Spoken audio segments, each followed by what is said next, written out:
What's good, everybody? It's your girl. You already know Jay coming to you right now from the house. This time ain't outside though. You know, sometimes I like to go outside and chop it up with y'all. But this time we got a special guest. Man, I it's been years since I seen this dude, like for real. Like I'm talking about middle school.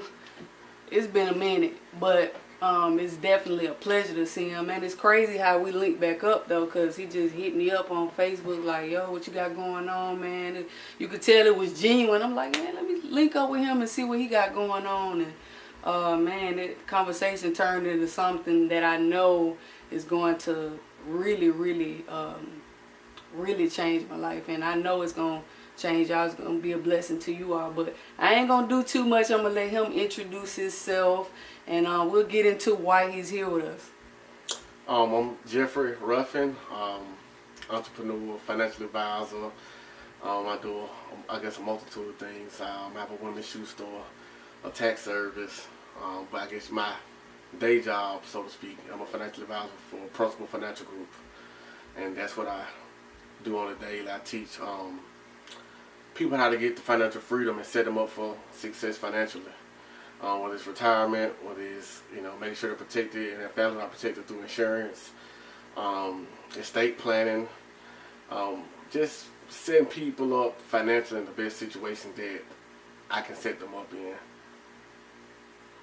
So, where you from? You know what I'm saying? I'm from here, Birmingham, Alabama, 33rd Street Avenue on Ensley. Right.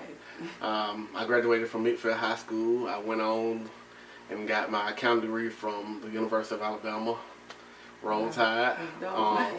So, I one of the things I love to tell the kids is that it's not where where you started at, because I started it from Ensley, Okay. and I got a degree from one of the best institutions in the nation. Yeah.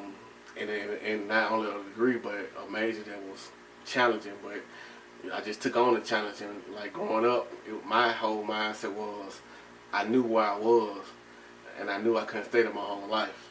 So that was my motivation to get out, to make something of myself. That was my fuel, and that's my why. Gotcha. People always ask why you do what you do. That's my why. You just don't want to be in the same. I didn't want to, and also once I kind of got into, I've been blessed to experience a lot of fortunate people, or be around a lot of fortunate people. In college, I actually worked inside of a Church of Chicken. I was looking for an internship in my senior year. The owner of the Church of Chicken was looking for an intern at the time. Got wind out that I wanted an intern. He needed an accountant. I was an accountant. I ended up working for him for like 3.5 years. So for like 3.5 years, I saw on a daily basis a guy that owned 16 Church of Chickens, $1 million stores all over the state. I got to see everyday operations, wow.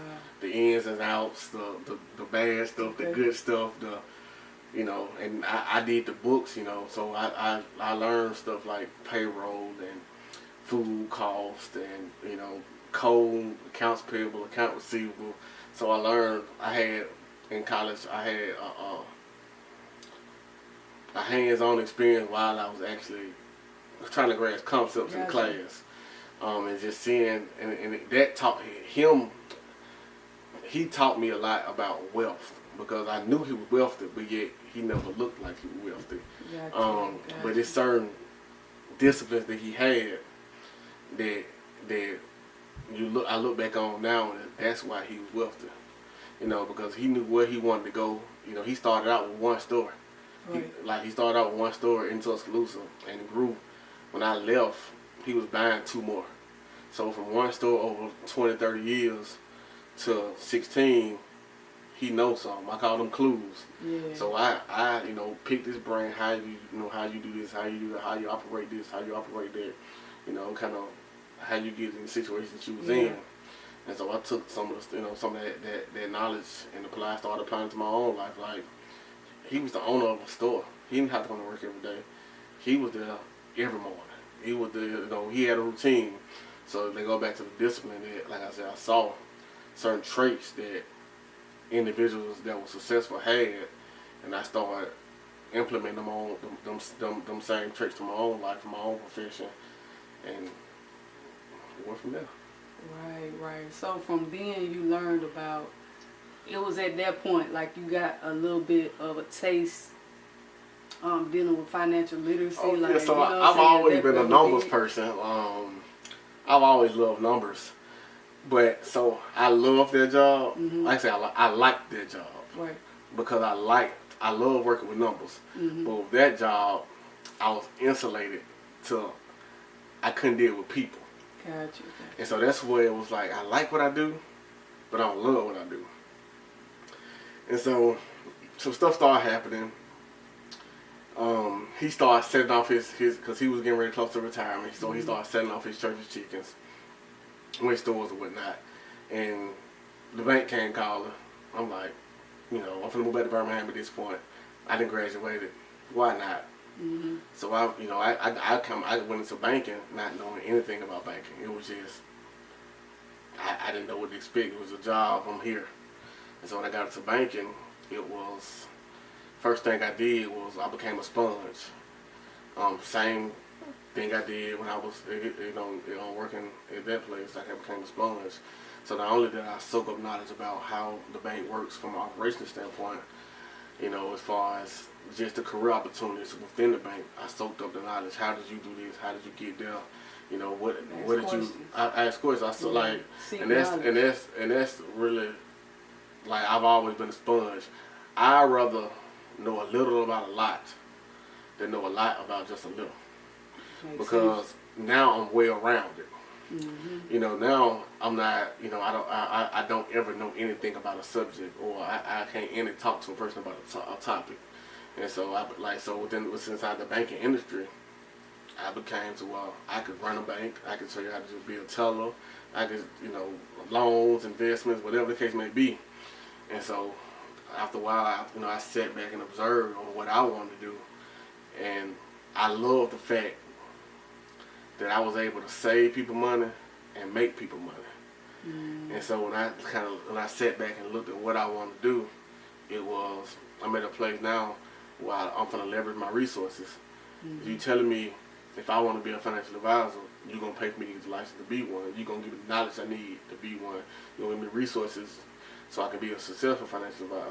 Right. So that's what I did. I took that path. It wasn't fun all the time. It wasn't, great all the time. But it had its benefits. And I always told myself this quote, you do what you got to do now so you can do what you want to do later.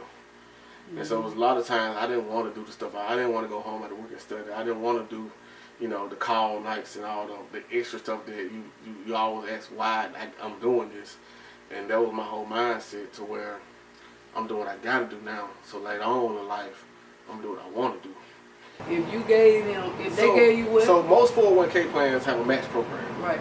And so what that means is, if you put this percent in, I put that percent in, for the most part, up to a certain percent. And so a lot of it make people say, no, I don't do all that. And so I make it as simple as possible for them, to make them get the concept of it. As far as, if you gave me $50 and I gave you back $100, would you give it to me? And most people say, yeah, I give it to you. That's the same concept. So if you put in 5% of your check and they matching it with 5%, that's free money. Right. Why you miss out on free money when you're trying to save for retirement anyway? Right. So with stuff like that, I kind of teach people that, especially people that been at jobs for years, because, not to get too deep into it, because they're vested at that point. So not only if you leave that job do you get to take the money and the interest that you can get off that money, you get to take the free money that the company then gave you too. And so it's just stuff like that I try to, the simple basic stuff that could change a lot, with individuals, whatever. Just like, even from life insurance, or having an emergency savings fund. Just different little concepts like that. So why don't we just go and get into the examples then?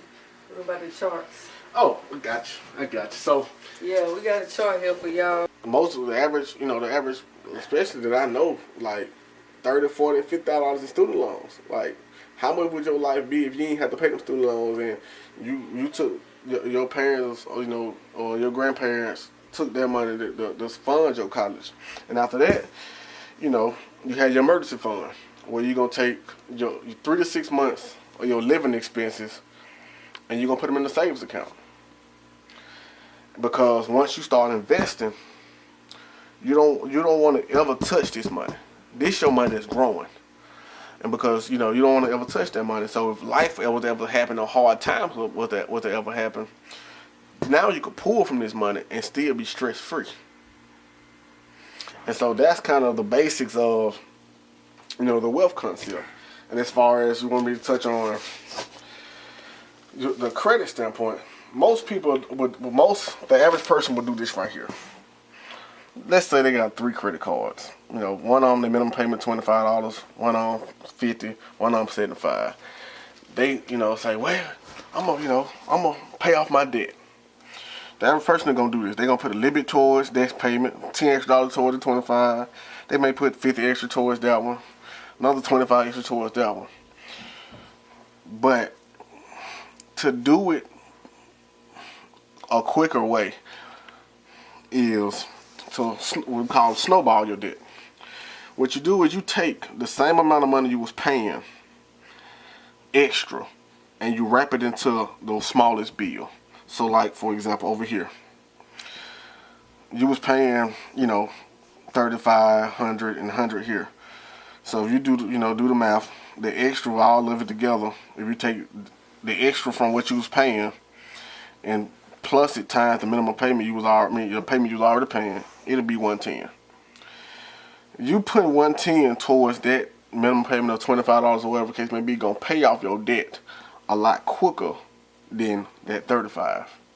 And then the next thing what you do is after you pay that off, you're gonna take this $110 and add it to the minimum payment of your second debt, and you're gonna pay that off.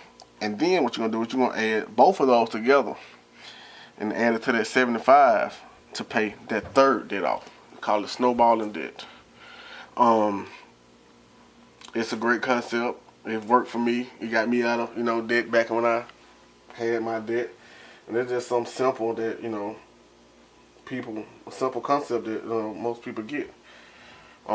It can get more complicated, but we'll go into that another time. There's some other concepts I can show you, but we'll go into that another time. But so that's just little stuff like that. I like to sit down with people and, like I said, I like to play with numbers, because at the end of the day, that's all it is. Just playing with numbers. Because I'm at the point now in my career where it's not about always working with the CPAs or the business owners or the accountants and the professors and people who, they may seek me out because they already have that. Somebody already told them that they need someone like me, but they need to talk to someone like me. Mm-hmm. I'm trying to talk to the people that don't get told they need to talk to someone like me, or don't get told some of the stuff, the simplest stuff that they need, And I see it every day, like wow, And so that's kind of what I got going on. That's what's up, man. Well, I hope y'all enjoyed this. Best believe I will be a success story. I'm definitely going to be. You're definitely my project right now. Yeah, and I'm willing to be there. He gonna stay on me. I'm gonna make sure I do what I'm supposed to do. God is doing some amazing things in my life, and I want y'all to witness what's going on. But in order for me to get to that place, like, I have to be willing to meet God halfway and say, you know what, I do want this, and to show to make you understand, not that He's going to love me any less or that He's not going to bless. He blesses us all the time. But put it like this. Why would we expect God to bless us with $1,000 and we can't budget or manage $100? We don't know how to save off $100. We don't know how to invest off $100. Same thing that He's saying. Faith without works is dead.